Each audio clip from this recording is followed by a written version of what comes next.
வணக்கம் தோழர்களே, நான் சுந்தரவள்ளி. அண்ணன் விஜய் அவர்கள் பரப்புரை பிரச்சாரத்துல இறங்கியிருக்காரு.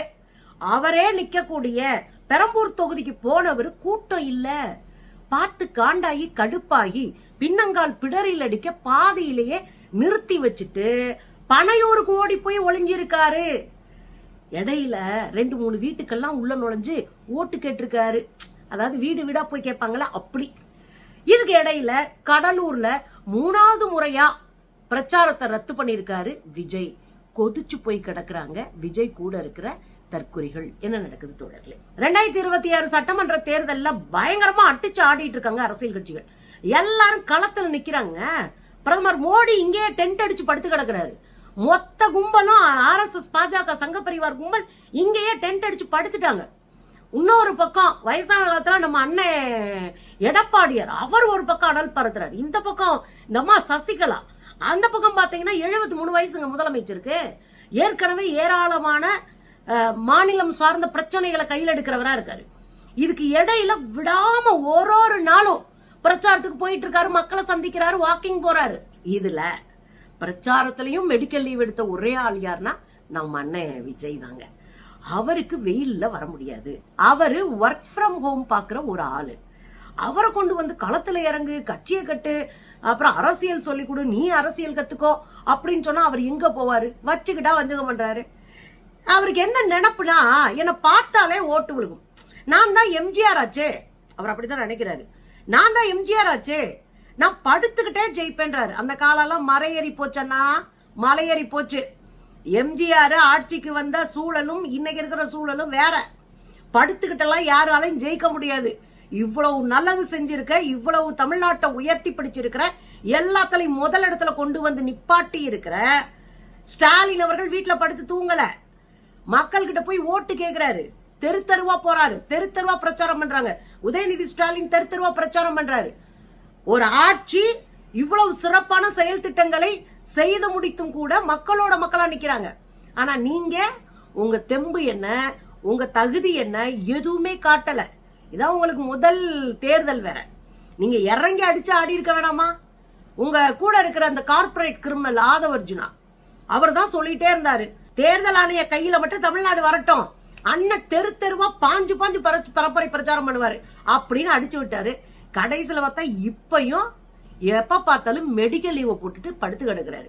இந்த சூழ்நிலையில தான் நேத்து அண்ணாத்த அவர் 2 தொகுதியில நிக்கிறார் இல்லையா. ஒன்று சென்னையில இருக்கிற பெரம்பூர் தொகுதி, அங்கதான் அதிகமான சிறுபான்மை மக்கள் இருக்கிற தொகுதி.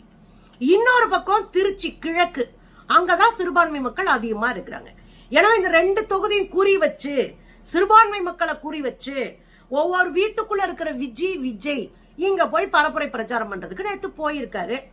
பெரம்பூருக்கு போனாருன்னா மக்களை சந்திக்கணும், பேசணும், ரோட்ல நின்று பேசணும். நாமலாங்க ஆளே இல்லாத ரோட்ல விட்டா கூட பேசி 50 பேரை கூட்ட முடியும். நம்மளால பேசி 50 பேரை கூட்டுவோம். ஆனா இவருக்கு பெருங்கூட்டம் கூடதான் பேச்சே வருது.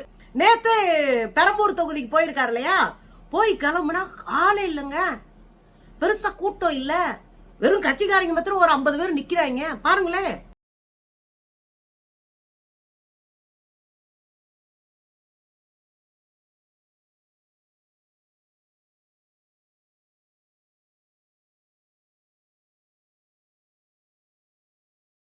பாத்தீங்கல்ல, 50 பேர் கூட இல்ல. இதுலதான் அண்ணன் அல்சாட்டியும் பண்ணாரு. நாளா வந்தா நடுங்கும், பூமி செதறும், பூமி பதறும் அப்படின்லாம் அடிச்சு விட்டாரு. கடைசியில பார்த்தா 50 பேர் கூட இல்ல. அண்ணன் சொல்லாம போனா. கடைசியில இந்த 50 பேரை பார்த்துட்டு கடுப்பான அண்ணன், என்னடா இது அப்படின்ட்டு சரி வந்தது வந்துட்டோம், ஒரு 4-5 வீட்டுல போய் ஒரு டோர் பை டோரா போய் ஓட்டு கேட்போம்னு போறாருங்க. போனவரு அங்கேயாவது நின்று ஒரு 50 வீட்டை கேட்ட, ஒரு 100 வீட்டை கேட்டோன்னு இருக்கணும். நீ டோர் பை டோரெல்லாம் போக வேணாம், வண்டியில ஏறிக்கிட்டு ஆள் இருக்காங்க இல்ல, எல்லா தெருலையும் ஒரு சுத்திட்டு வந்துட வேணாமா? குறைந்தபட்சமாக நீங்க நிக்கிற தொகுதியிலாவது நேர்மையா வாக்கு சேகரிக்க வேண்டாமா? ஆனா அண்ணா வந்து டோர் பை டோரா போறாரு. அதுல கூட நாடகங்க. ஒரு வீட்டுல ஒரு அம்மா திருநீர் வச்சு ஜெயிச்சிருப்பானு, இது அன்பினுடைய வெளிப்பாடு. இன்னொரு பக்கம் ஒரு வீட்டுல போய் தண்ணி வாங்கி குடிக்கிறாரு. இதெல்லாம் டிராமா. தண்ணி வாங்கி குடிக்கிறவரு வாயில வச்சுக்கிட்டே நிக்கிறாருங்க போட்டோ எடுக்க. அதாவது தண்ணி வாங்கி குடிச்சிட்டாராம். அப்பே நீங்க என்ன மேல இருந்தா குதிச்சியே, ஒரு வீட்டுக்குள்ள தண்ணி வாங்கி குடிக்கிறதுன்னா அவங்களுக்கு பெரிய பிரமாதமா? இதெல்லாம் RSS மனநிலைங்க. நாங்க தலித்து வீட்டுகள் போய் சாப்பிட்டோம், நாங்க தலித்துகளோடு. உன்னை யார் வர சொன்னா? உன்னை யார் வீட்டுக்குள்ள விட்டா? ஏன்னா நாடகம் நடிக்கிறீ, நம்ம அவங்களே போட்டு பொழப்போம். இதுல இவரா அதே RSS நாடகத்தை நடிச்சிட்டு இருக்காரு. வீட்டுக்குள்ள நுழைகிறாரு, தண்ணியை வாங்கி குடிக்கவே இல்லை, வாய்கிட்ட வச்சு போஸ் கொடுத்துட்டு இருக்காருங்க. ஏய்யா, நேத்து தான் சொன்னாரு நம்ம முத்துப்பாண்டி, அதாங்க பிரகாஷ்ராஜ் வில்லனா நடிச்சார்ல, அவர் நேத்து தான் சொன்னாரு, இங்க 3 விதமான மாடல் இருக்கு. ஒன்னு திராவிட மாடல், இன்னொன்னு அடிமை மாடல், இன்னொன்று சினிமா மாடல். இந்த சினிமா மாடல் வந்துருச்சா, தண்ணி குடிக்கிற மாதிரி ஆக்ஷன் கொடுத்து நைஸா பாக்குறாரு, போட்டோ எடுக்கிறாங்களா அப்படின்னு. பாருங்களேன், பாத்தீங்கல்ல, தண்ணி குடிக்கலங்க, வாயில வச்சிட்டு இருக்காரு. சரி, ஓகே, உங்களுக்கு சேராம கூட போகலாம், அதனால நீங்க குடிக்காம கூட இருக்கலாம். எதுக்கு இந்த நடிப்பு? எல்லாத்தையும் நம்ம பாசிட்டிவா பாக்குறோம், இவனுங்களுக்கு அப்படிலாம் தோணாது. அப்புறம் வீட்டுக்கா போய் ஓட்டு கேட்டிருக்காரு. நான் என்ன கேக்குறேன்னா, நீங்க தானே சொன்ன, நான்லாம் இறங்கி கேட்டா ஊரே ஊர்வலமா திரண்டுரும், அதனால மக்களுக்கு பிரச்சனை ஆயிரும், அதனாலதான் நான் சந்திக்கலன்னு சொன்னீங்களேன்னு. கடைசியில பார்த்தா உங்களுக்கு ஓட்டு வேணும்னா போய் சந்திக்கிறீங்க. கரூர்ல என்ன சொன்னீங்க? எனக்கு தெரியாது, அதுக்குள்ள நான் வந்துட்டேன் அப்படின்னு ஒரு போய் சொன்னீங்க. ரெண்டாவது, எல்லாமே திமுகவுடைய சதி அப்படின்னு கொஞ்ச நாள் போய் பரப்புனீங்க. மூணாவது, போலீஸ் எங்களை விடல, நாங்கெல்லாம் போக தயாரத்தான் இருந்தோம், போலீஸ் எங்களை தடுத்து அனுமதி கொடுக்கல அப்படின்னு ஒரு பொய்ய சொன்னீங்க. அதுக்கப்புறம் மக்களை போய் பார்க்கலன்றத பயங்கரமா இது பண்ணோடனே ஒரு மண்டபத்தை பிடிச்சி நாங்க போய் பார்ப்போம் அப்படின்னீங்க. கடைசியில மண்டபம் கிடைக்க விடாம திமுக செய்யுதுனீங்க. கடைசியில அங்க இருக்கிற தோழர்கள்லாம் மண்டபம் ரெடி வரியா அப்படின்னு கேட்ட பிறகும் நான் போகல, அங்க போனா நல்லா இருக்காது, எனக்கு எப்படின்னா பிரதம மந்திரி வர்ற மாதிரி, ட்ரம்ப் வர்ற மாதிரி, அந்த ரோட்ல யாருமே நடக்க கூடாது, அந்த ரோட்ல செல்போன் டவரே இருக்கக்கூடாது, தனிய மண்டபமா இருக்கும், 3 கிலோமீட்டருக்கு யாரையும் அனுமதிக்க கூடாதுன்னு 1008 கண்டிஷன் இந்த ஆளு போலீஸ்க்கு போறாப்ல. அப்புறம் போலீஸ் போடன்னு அடிச்சு போடா அப்படின்னு பத்தி விட்டுருச்சுன்னு வச்சுக்கோங்களேன். அண்ணன் மக்களை சந்திக்க இவரைத்தான் பார்க்க வந்திருக்காங்க. 41 பேர் செத்து இருக்கிறாங்க. அதுல சின்ன பசங்களும் குழந்தைங்களும் பெண்களும் அதிகம். இந்த 41 பேருடைய மரணம் கலங்கடிச்ச மரணம். ஆனா அதெல்லாம் போய் பார்க்கல அண்ணே, வீடு வீடா அவர் எலெக்ஷன்ல நிக்கிறாருன்னே ஓட்டு கேட்டு போறாரு. பாருங்களேன்,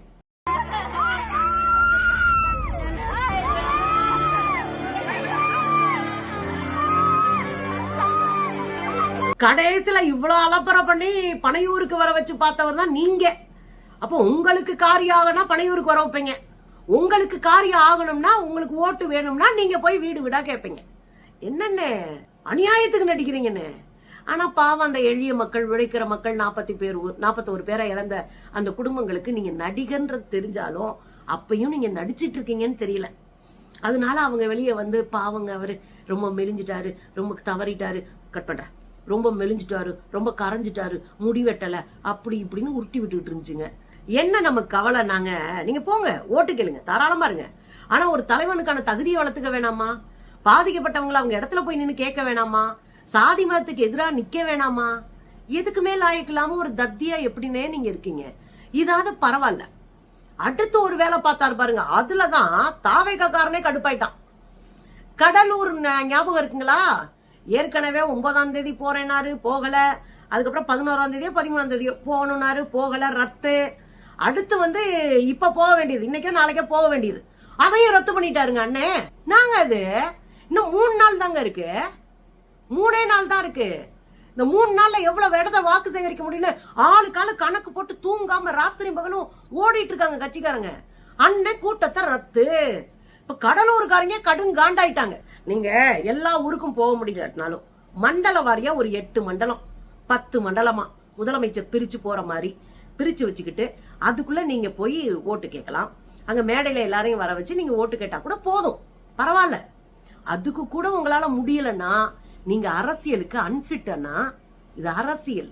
தெருவுல இறங்கி சைக்கிள்ல போய் கிராமம் அலைஞ்சு கட்சியை கட்டின ஆட்கள் தான் தமிழ்நாட்டுல இருக்கிற தலைவர்கள்லாம். நீங்கெல்லாம் என்னத்த சொல்ல. கடைசியில கடலூரும் ரத்து, திரும்ப 3வது முறை ரத்து. இவ கடலூர்ல இருக்கிற எளிய பிள்ளைகள்லாம் கத்திட்டு இருக்காங்க. இவர் கூட வந்து நிக்கிறவங்க எல்லாரும் பணக்காரங்களா இருப்பாங்களா? 1-2 பேர் கஷ்டப்பட மாட்டான். அதே பணக்காரனா இருந்தாலும் பல லட்சம் ரூபாய் செலவழிச்சு ஒரு கூட்டத்தை ஏற்பாடு பண்ணா நீங்க போகலன்னா அவனுக்கு அது நட்டமா போகும்ல, அவன் உழைப்பெல்லாம் வீணா போகும்ல. அதை நீங்க யோசிச்சிருக்கணும்ல ஒரு கட்சி தலைவரா. பணமும் வீணு, உழைப்பும் வீணு, அவங்க ஒரு நம்பிக்கை இழந்துருவாங்க. அதனால நம்ம போய் நிக்கணும்ல. அவர் தானே தலைவர்.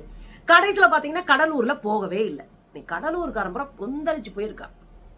அப்ப ஒரே விஷயம் தாங்க நம்ம அண்ணன் விஜய்க்கு சொல்ல வேண்டியது. அரசியல்ன்றது வீட்டுல உட்கார்ந்து வியாபாரம் பார்க்கிற விஷயம் இல்லைன்னே. அரசியல்ன்றது வெயில்ல நிக்கணும், மழையில கரையணும், மக்களோட மக்களா நிக்கிறவன் தான் ஜெயிப்பான். யார் ஒருத்தர் மக்களை நம்பி மக்களோடு மக்களா பயணிச்சு அரசியலை கட்டுறாங்களோ அவங்க தான் வரலாறும் காலமும் கைவிடாது. உங்களை மாதிரி தற்கூரிகளை, உங்களை மாதிரி ஏய்த்து பிழைக்கணும்னு நினைக்கிறவங்கள, கார்பரேட் கிரிமினல்ஸ அரசியலும் கைவிட்டுரும், வரலாறும் கைவிட்டுரும், மக்களும் கைவிட்டுருவாங்க.